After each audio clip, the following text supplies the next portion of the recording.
What's up, Spartans? Batman from TST Gaming here, keeping you updated with everything Halo. And today, we're bringing you our review of the third episode of the Halo television series, Emergence. But before we get started, please subscribe for more Halo content.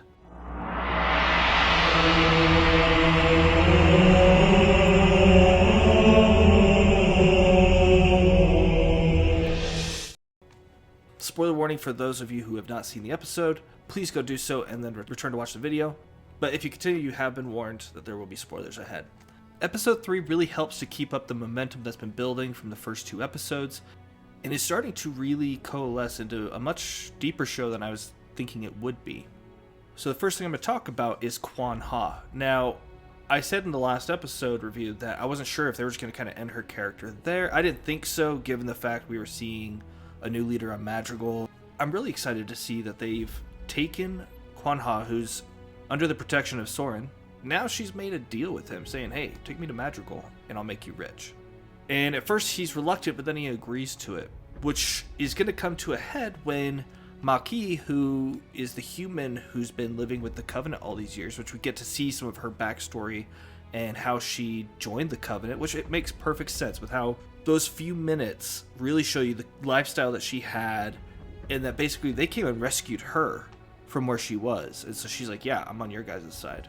So I thought that was really well written. But Maki has now been making her appearance, basically wiped out an entire crew with just some hunter worms and herself.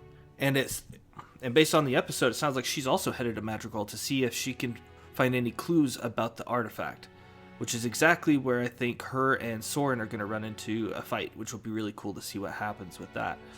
Then we also have the story with Miranda Keyes, who's now been kind of given her own parallel team to run alongside Halsey with the permission of Admiral Parangoski, because Parangoski wants to rely less on Halsey, which I think is really great, because the thing about Halsey is that she's smart enough and valuable enough that she's able to get away with a lot of things because they need her. But Halsey's daughter being able to kind of one-up her, I think would be really cool to see the power balances and the shifting of dynamics between the characters over time.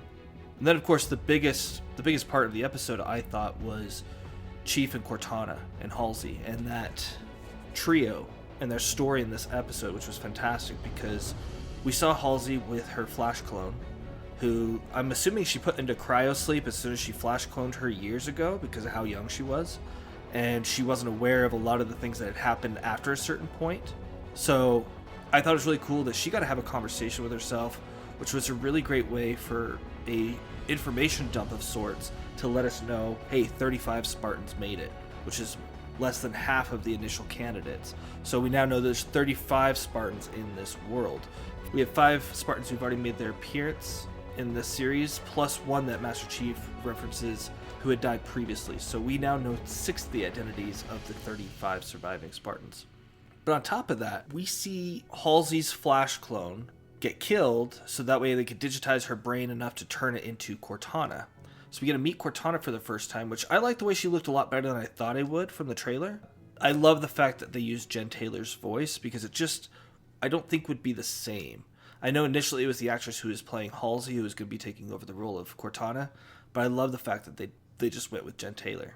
It helps connect you to that world of Halo just a little bit more, having Cortana's actual voice. The thing with Chief and Cortana actually starting out on a rocky road here is that he doesn't want her. He thinks of her as a babysitter and an annoyance. So at first he's really reluctant to have her, and Halsey's very clever in saying, no, help him do these things that normally he wouldn't be allowed to do, so he sees you as an ally. And the thing I love about Halsey is she's always playing the long game. And we see that John gets a chance to remove the inhibitor of his emotions getting taken out with the help of Cortana. And a little bit throughout the rest of the episode, we're starting to see how she can be helpful, and that Chief is seeing that she can actually be helpful. And as he's testing out the artifact, they have Cortana actually take over his body, which is something that she can't do in the traditional timeline. Again, this is a silver timeline, so they can do whatever they want with it. It makes sense that they would have some sort of failsafe. If she's in his head, why couldn't she somehow take over? But I like that they showed that she can't touch the artifact and have it activate unless it's John's consciousness present. And then we get to see a little bit more of John's background, that he drew the artifact years ago, and he thinks that the bigger piece of the artifact, which we now know is 2 pieces, might be on his home planet that he had left years ago and didn't really remember. But John going back to his home planet with Halsey and Cortana, I think it's going to be really good. I want to see more Cortana, Chief, and Halsey in this show. I like seeing this other stories taking place of Quan Ha and Soren, as well as Maquis, as well as Miranda. I'd like to see a little bit more for Jacob Key's character. So far, he's been a very supporting role. I'm sure over the course of the show, maybe not even in this season, but in future seasons, he'll get a bigger role, especially once they get to the first ring, of course, if they're trying to stick at all to the original game at all. But overall, this episode, while it didn't have a lot of action, was very engaging. And I pointed this out before, but one thing I really loved about this episode, as well as the past ones, is the prophets. They just look so good.